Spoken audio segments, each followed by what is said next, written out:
السلام عليكم ورحمة الله وبركاته. دمان بأمة الصومالية ميل كستو أشوفتان وإذا السلامي وسادة علي عمر لبعض صون قطي فيديو ويجا كلام قوي دبقة يقدم أي مركي هنا المركا وحكليتين وصقري وحوية لأن وحير إذا لقى بصدق فكر كي يسيدان وأركو قطبتي مدحوينها قطبت مدحوينها إن قطبت ما أهين ورئيسي مدحوينها وحن أركيا ضد بدن أو كسو هضلية أو قاركود ليهين ضد كاينوس هينو أما ودن كاينوس هينو ضد كا أهي أي ليهين مدحوينهم حالة دي ودن كيسة كترتي أيو بين كشيرة وحوية هدي doonaysid inaad tidhaahdo qofkaasi been buu sheegay waxa lagaaga baahan yahay inaad caddayso wixii uu beenta ka sheegay laakiin haddaad iska soo fadhiisato oo tidhaahdo uun macnii qofkaasi been buu sheegay ama waxa uu sheegay waxba kama jiraan oo xaaladda waddanka Somaliland sidaa ma aha waxaan kaa sugay inaad qodobayso ood sheegto bal xaaladda Somaliland aad ka hadlaysaa siday tahay haddii aad doonayso ama reer Soomaaliya ah ama reer Somaliland ah haddii aad doonayso horumarka reer Somaliland iyo dawladda Somaliland ay samaysay waxa kaaga filan oo kaliya ta horumarka laga sameeyay dhismaha ciidamada oo qof walba kulli waxba u muhiima aniga ciidamadu waa ii muhiim waxaan u arkaa wax aad iyo aad u fiican dawlad xaaladda aynu ku jirno halka aynu macnihii deganahay xaaladda aynu ku jirno waxaan ka hadlayaa xaaladda inugu xeeran iyo dadka macnihii dariska inala ah waxa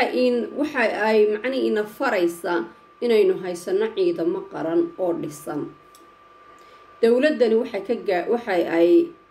ay macni ka samaysay horumar fiican way ku ammaan yihiin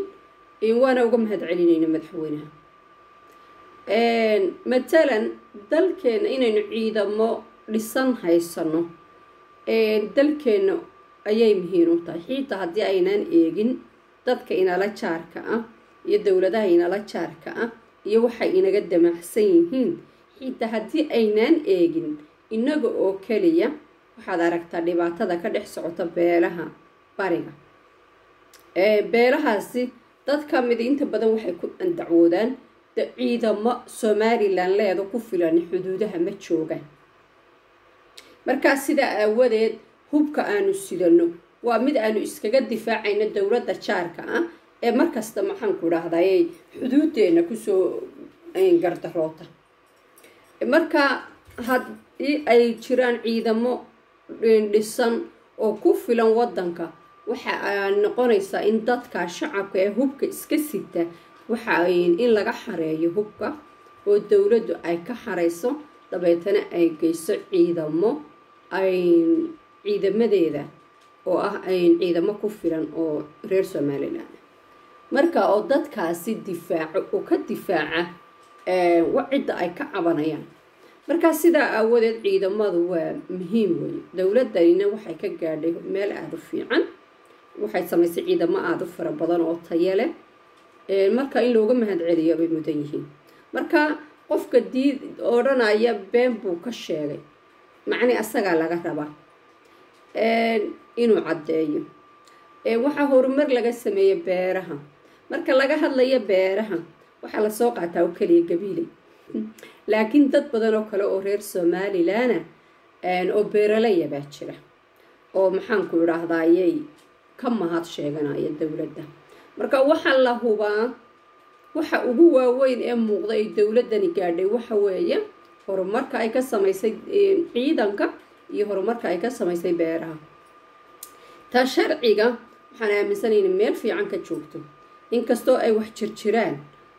oo dhaqankeenu uu yahay macnaheedu qabiil oo matala marka inan yar la soo qabto la keeno la daydayo adeerkii iyo suldaan hebel iyo wax noocaas haddana meel aad u fiican buu ku gaadhay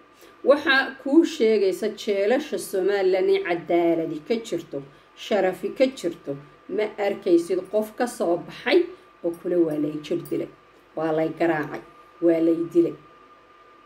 yaa markaa maamulo waddanka ku ammaanan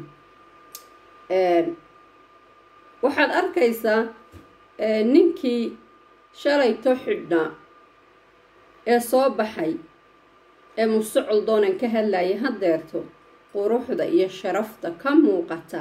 ayaa kuu caddaynaysa cadaaladda iyo sharciga iyo kala dambeynta ka jirta somalilan markaa ummadda reer somalilan kuwa kale ayagu waa fahmayaayo dee halkay inala rabeen ayay macnii ka sheekaynayaan ka sheekayn maayaan waxa runta ahee jira waxay ka sheekaynayaan waxay jeclaayeen siday ahayd inay u dhacdo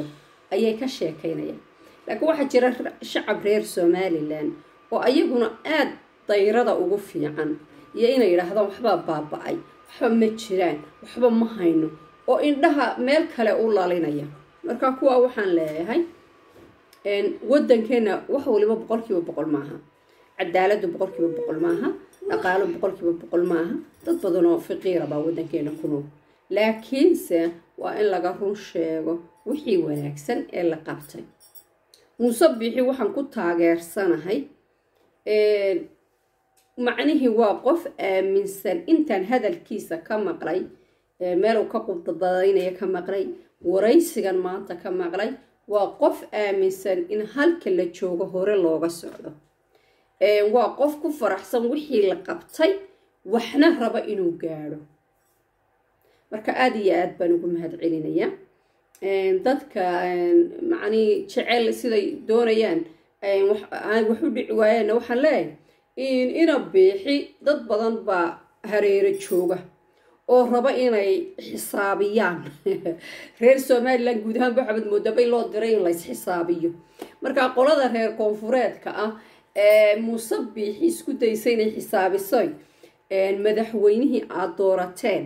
ee 4 sano fadhiyay maanta wuxuu la soo shir tagay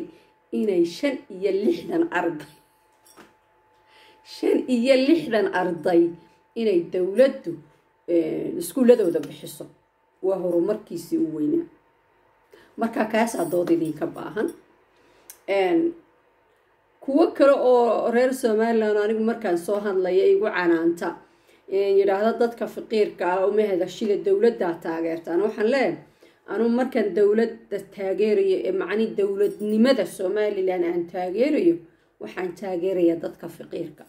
sababtu tahay dadka faqiirkii waxay u baahan yihiin waddan nabadgelyo taalo waxay u baahan yihiin xaalad siyaasadeed oo degan si ay caruurtooda iskuulka u tagaan si ay horumar u sameeyaan ay nolosha horumar uga sameeyaan waa inay helaan xaalad degan siyaasad degan iyo waddan nabad qaba markaasuu qofku noloshiisa wax ka bedeli kara qof qalalaase iyo dagaal iyo muran ku jira horumar ma gaadho marka waraysigii madaxweynaha aad iyo aad ayaan anigu ammaanaya waana ku mahadsanyahay bilxaqiiqan anigu qofka reernimadiisa ma eego qabiilku yahay ma eego inuu kayga yahay qabiilila yahay inkastoo ummadda majority meesha degan ay wada qabiil isku qabiil tahay inta kale la degan macni dalka la lehna ay ehel yihiin haddana anigu macni marka raas loo kala tago anigu raas ahaan dadka qofka kuma taageero waxaan ku taageeraa fikirkan qabo ma qaba ina Biixi markasta uu hadlo wallaahi billaahi waxaad moodaa inuu calooshayda ka hadlayo waxaan jecelahay inay ummadda reer Somaliland ahaadaan dad horumaray inay dalkooda macni aanay ku xidhnaanin baryo oo shakhsi asagii wax baryaya aanay iyaguna kasii daba taagnaanin laakiin ay isku tashadaan wax qabsadaan shaqaystaan oo bartaan inay tahay shaqadu wax muhiim ah oo sharaf iyo qurux leh qofkuna naftiisa dawlad ahaan iyo macni horumar shacab ahaanba inay ummaddu is aaminaan oo naftooda iyo waxay qabsan karaan ay aaminaan ina Biixina tii maanta uu yiri iyo intii hore uu yiriba waa ku taageersanahay marka guul iyo gobonimaan idiin rajaynayaa dhammaantiin sharaf iyo karaamo ayay dowladdeenu leedahay waana garab taaganahay assalaamu calaykum waraxmatullaahi wabarakaatu